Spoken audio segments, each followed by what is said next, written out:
سلام بچه خوشم من بک از ویدیو چنل من بچه در ویدیو براتون از تمام شمشیر ماینکرافت استفاده میکردم برای کشتن زامبیا. بریم تا شمشیر چوبی استفاده کنیم.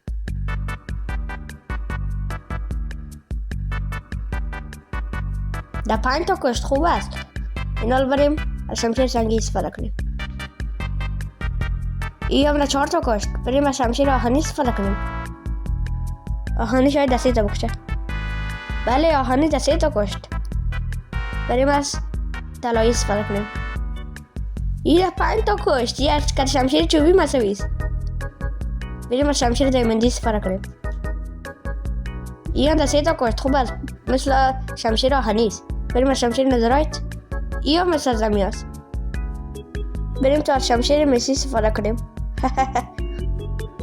این هم در 4 تا کشت، مثل شمشیر سنگی است. بریم اینا از میس استفاده کنیم. چک و شک.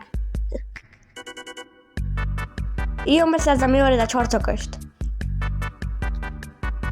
تشکر بچه، لایک سابسکرایب تمام. خداحافظ.